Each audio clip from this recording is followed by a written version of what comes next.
Nope. Ready to move on? Yeah, I'm ready to move on. Let's talk about the news right. you may have missed. To discuss the All right, Steven. news that you may have missed. You may have missed. Which, considering my eye is bothering me, I'm going to miss a lot.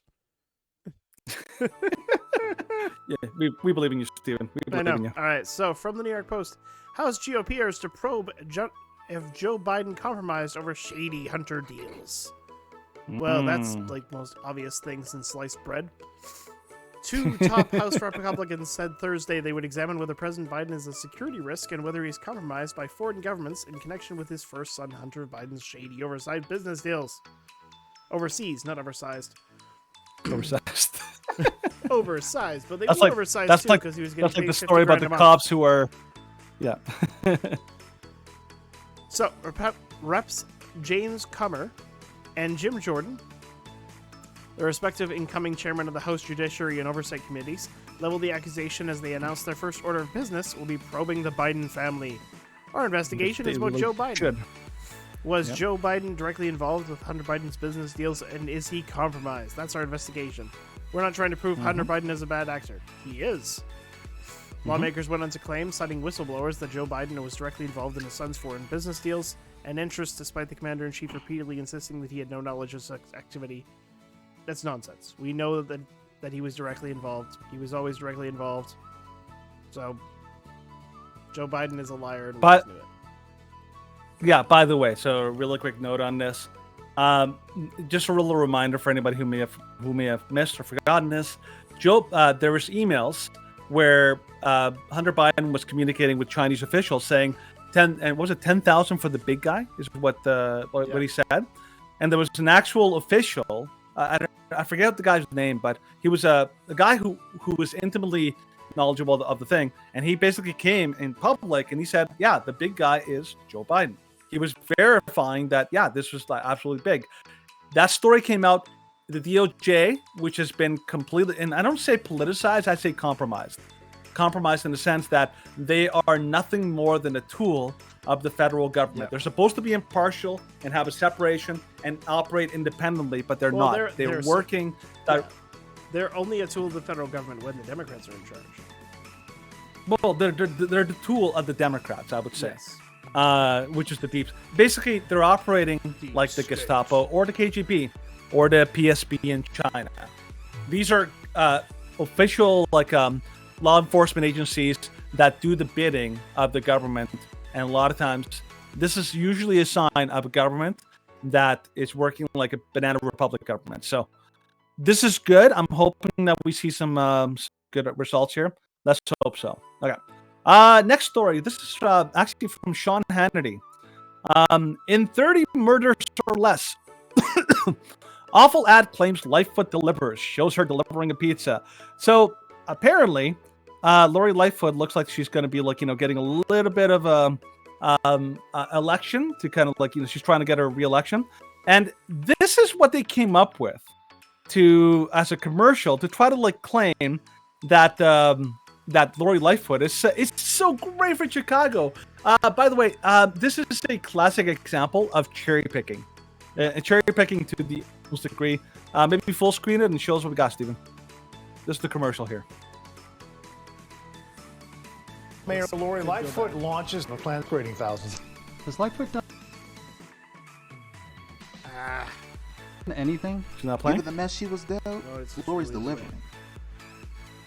Chicago's #1 for corporate expansion and ranked best American city. She even got 5,000 new Google jobs.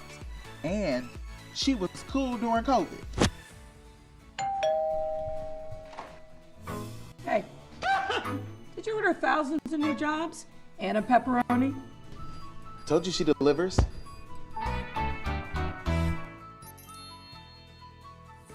All right. I know. She's not easy on the eyes. That's like a face only a mother could love. I will say this.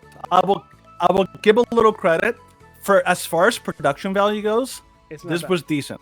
Yep. It's a decent commercial. It's well done. We've seen some bad ones. Remember the one with Barack Obama talking to that guy underneath the table and about the elections, whatever. We saw that one last time. You have to get that was cringe. Of the table, and it's really... Yeah.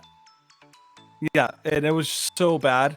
Or that one commercial with that Democrat politician about abortion, about the mother getting arrested like by the cops, from and Swalwell. it was such a complete. Yeah. Yeah, it was such a complete nonsensical. Well, like the those are best bad response to commercials. That was the Freedom Tunes video. What did they It say? would be like, oh, like, you had a miscarriage, so we have to arrest you for not bringing one of your 10 forcible pregnancies to term. And it's like, oh, like we just barely dodged the uterus tax because we're men. You don't understand. I Yes. have a uterus. Yes, yes. All right, so responding a little quick, just really quickly to Conquer Worm's comment. No way Chicago's a good city, let alone the best. This is a good example of what they do. This is cherry picking at its finest. They literally found, like, basically like One any random stat, obscure thing. any stat that they could use in their favor, and they chose to completely ignore the fact that Chicago is one of the most dangerous cities, not only in the States but in the world. It's such a crime-ridden city that people are fleeing it like rats from a sinking ship. Like major, massive corporations have moved their headquarters from Chicago out of the city. The city is a giant mess in so many different ways. Like, I bet you for every single positive claim that they made here, there you could probably find a 1,000 negative claims about Chicago. It's basically what they did is they cherry picked. So Well, I'm here, sorry. This is like no. Chicago Sun-Times, Chicago crime rate, the talk of other United States city. It's a common media-driven perception that Chicago is a terribly dangerous place. Most dangerous cities in America ranked by 2022. How is Chicago rank in this? By the way, I heard They go- this. of I course think they go somebody. from 50 to. Yeah. One of the things that I heard them say before is that what they'll do, again, this is lying with statistics. They'll say, well, some of the most crime is in like a lot of these red states. Yeah, but those are not serious, like dangerous crimes. Those are petty theft, like, small scale kind of crimes. The cities with the most like high level crimes, like murders, rapes, and like violent crimes, are still Democrat cities by far. It's not even close. So like this list, But of they course, try to, is like, really biased because they have Chicago as 31st. It's like, Of course. Chicago is close to being as dangerous as Detroit, and Detroit is number 1 for the worst. Yeah.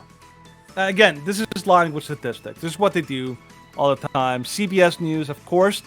Remember, they're basically nothing more than what was that? Is it Pravda? Like what's that? The Soviet Pravda. The Soviet, the state-sponsored news that basically is a complete liar, but they pretend to be legitimate news. They're nothing more than the state propaganda. CNN News, that's what they are. CBS News, that's what they are. So that's that story. So that's Chicago. They're lying All to right. you. Take the next one, Steve. Now to the insanity of Canada. Actually demonic. Read a mainline Canadian denomination's prayers to help people commit medically assisted suicide. This is really terrible. I have an account, so ha ha, in your face. I will pass the reader's pass. Log in. Just do it. Okay, now I need to go back. Don't tell me to upgrade my subscription.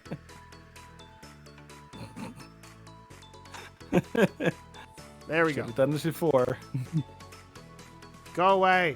I don't want to upgrade my subscription for $144. Go to reader view. Once I dismiss this, then we'll be fine. So, as Canada prepares to loosen laws related to medical assistance in dying, prayers published by the United Church of Canada, designed to help sick and disabled people follow through with the lethal procedure, are drawing criticism and shock. Although euthanasia has been available for many Canadians for the past 6 years, the Parliament considers amendments to the Criminal Code last year that will expand the availability of the practice.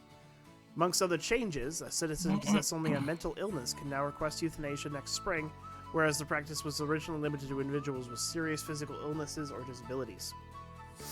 So, and we talked about this a couple months ago. So, the Prayer in the Midst of Fear, which is co-authored by United Church of Canada minister and for the Co-President of Dying with Dignity, an advocacy group which supported the legalization of assisted suicide, can be described as an exercise in radical autonomy. The supplication centers on asking for God that family members would accept their loved ones' decision to kill themselves with the aid of medical professionals. Making no mention of eternal life secured through the death and resurrection of Christ, the prayer attempts to embrace an uncertainty about death. Let us chant together. I am afraid. Ugh. I feel fear penetrating my mind and my heart. I fear fear in my gut. I am afraid to die. I do not know what lies You beyond gotta the do. great... What? Am I not being... No, you gotta get. Supplicational? You have to give it the gravitas of, like, Martin Luther King. I'm afraid to die. Oh my gosh. I do not know what lies behind the barrier of death. I'm afraid to release myself to the great unknown. I'm heartbroken and afraid to leave my family. I am still needed. I have to let go of hope for healing, and I hold on to hope for the next life. That's how you gotta do it, Steven. I could do that, but it just feels wrong. Because it's not, I have a dream. It's, I have a This dream is to wrong.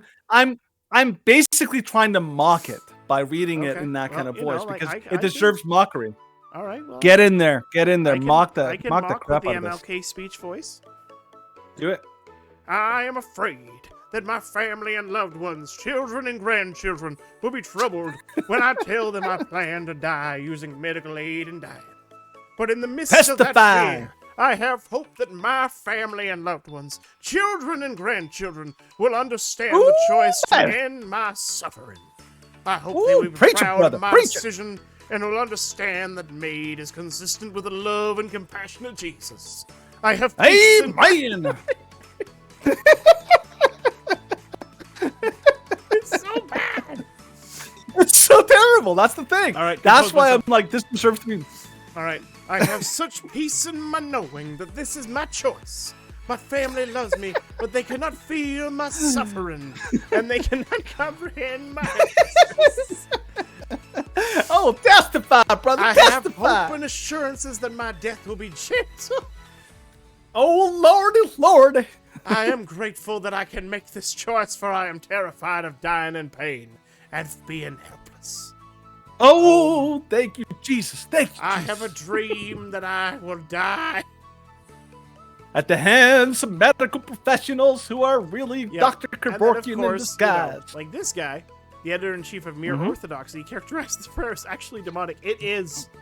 Yeah, Nobody it really is. is usually careful This is- about the use of such language, but dang, yep. Yeah. This is basically abortion for the old. It's basically what it is. Oh Like, my abortion gosh, is there's usually actually an for- extra bit to this. The prayer to Really? be offered with children, written by the same authors of the aforementioned supplication, is meant to help children understand their parents' decision to be euthanized. By the way, Billy, it's okay that your mama wanted to die. It's cool. Yeah. Jeez. I know. It's just like, it's okay that your So- parents want to kill themselves. You're going to be alone in the world. Yeah. But you have to come to grips Yeah, with yeah. that So- because they're selfish bastards. Yeah. You remember, Stephen, in Canada, for anyone in the States who is not aware of this, Canada usually has a day, I forget what day it is, but it's like Bell, which is This- one of the okay, major hold on. This is telecom things. This is the last paragraph. This Okay, is say it from all a out. church. We're not sure Okay. what happens when a person dies. Maybe a part of them goes to Oh. a better place. Dear God, please take care of the parent when they die. Hug them very close and take care of them after too. Oh, good. That's a hope. Yep. My gosh. hmm Just have massive So- signs outside of United Churches. Good luck with your blasphemy guys are when you're heretics. rotting in hell. Oh, it's so bad. Well, I mean, they have an atheist as one of their pastors, so I mean, like, it's already completely compromised. So, like I was saying, in Canada, Bell, which is a major, telephone kind of company, they have Bell Let's Talk, which is a big, humongous deal every year, and it's all about let's talk about mental illness. And one of the big focuses is they say oh, suicide is a big problem, and so you can call our helpline.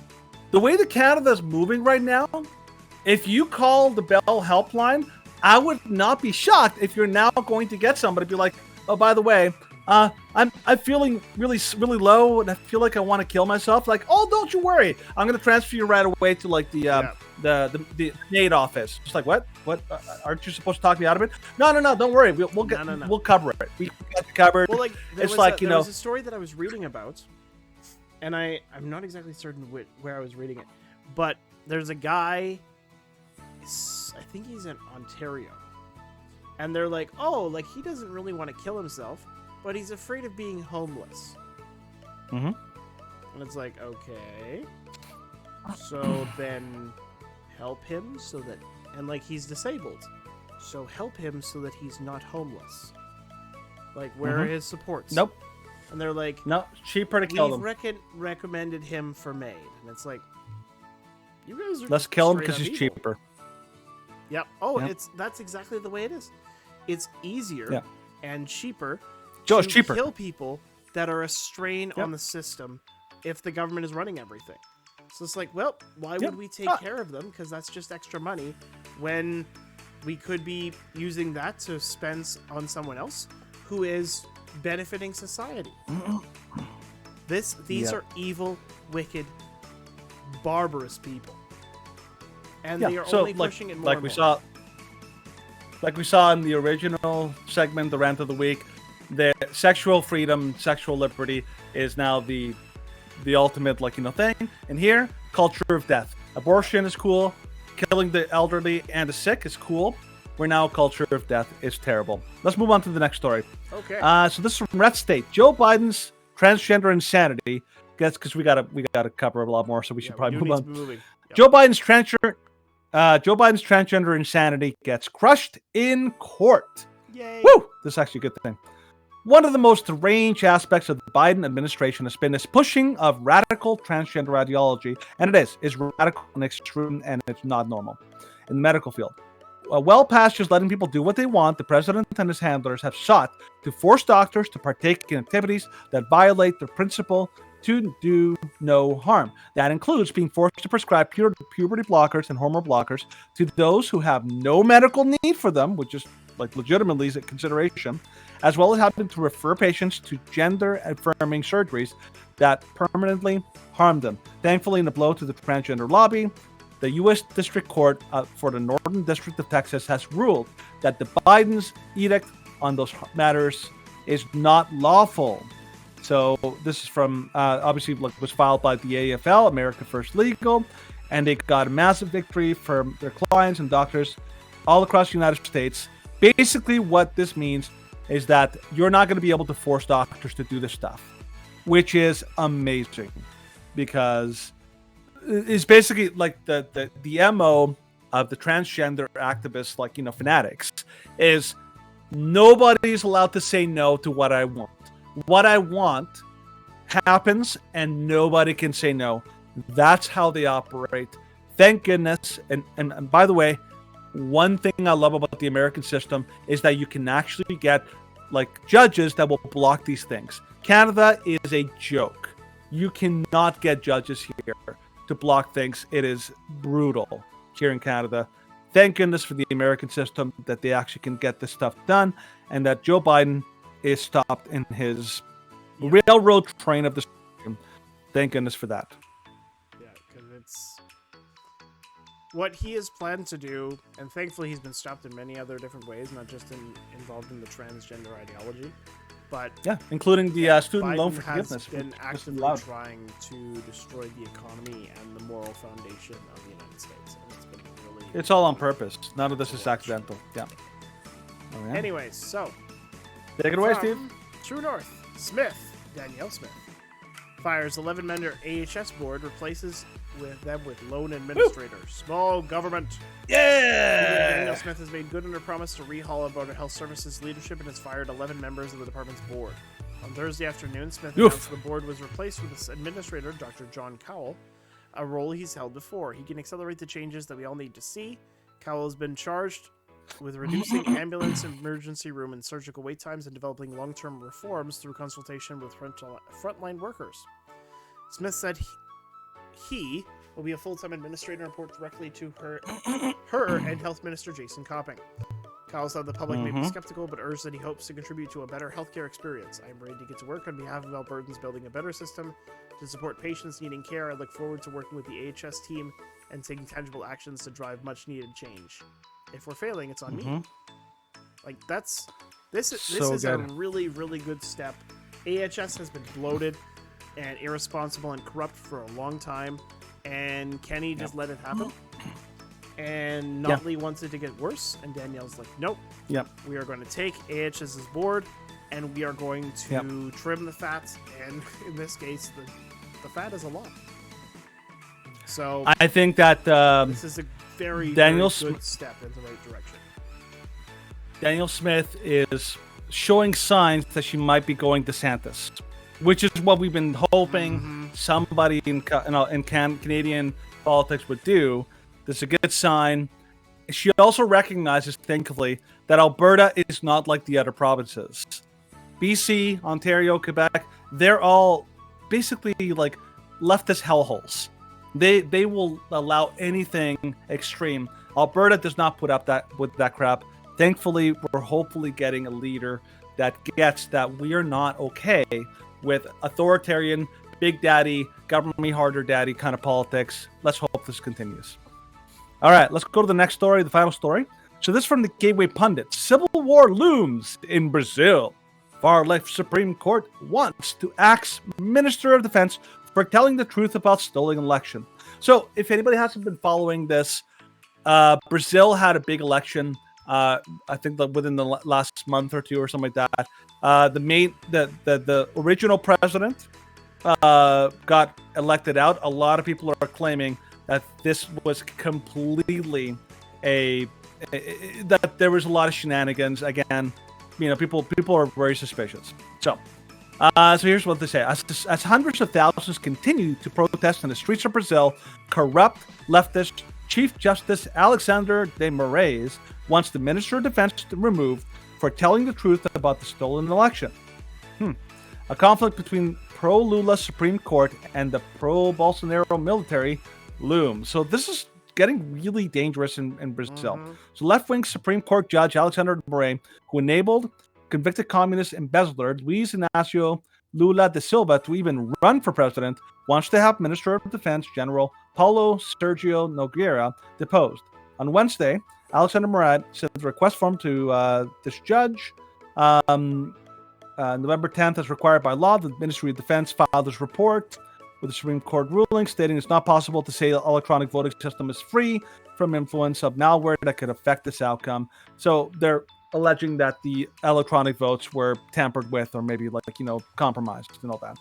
Instead of investigating, a Supreme Court charged the report endangered the physical safety of citizens who were involuntarily encouraged to protest, as if the more than 3 million Brazilians who turned out to protest this deal didn't really know what they were doing. The far-left Supreme Court, packed with Lula cronies, called the massive street protests against their roster candidate possibly the biggest popular uprising in world history, somehow a violation of the Constitution.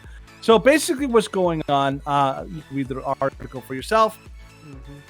There's a lot of anger in Brazil by the citizenry who loved Bolsonaro. Bolsonaro was compared to Trump. He's the Brazilian Trump. And he won unexpectedly, just like Trump. A lot of people were shocked by his election. He lost his previous election, but there was a lot of shenanigans and a lot of questions about what happened. Now, again, the same playbook's being applied.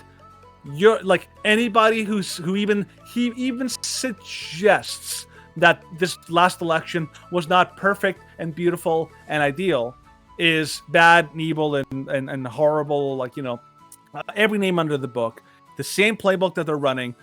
This is how because it's in their best interest to try to hide any potential problems. Instead of being honest, they're trying to shut her down. We got to keep an eye on the story because Brazil could legitimately head into a very serious constitutional crisis and potentially a civil war, especially since the military is not on board with the government, and that's the conditions for a coup. So we're not sure what's going to happen. we're going to see. Yeah, keep an eye on the story because it's going to be big. I don't know if you heard about it, Steven. I heard a little bit about it, yeah. Like, I knew that there it's were big, though. significant questions about Brazil's election. Yeah, it's getting bad out there. Yeah. Crazy. Oh, by the way, I think I agree with Conquer Worm. Calgary and Edmonton are definitely WEF hubs. I agree. I think that like we talked on Tuesday, the Calgary election is definitely questionable. We're not sure what happened, but the way that the results came out was definitely a little bit curious, to say the least. So yes, keep an eye on these Calgarian and Edmonton councils. But let's get ready to talk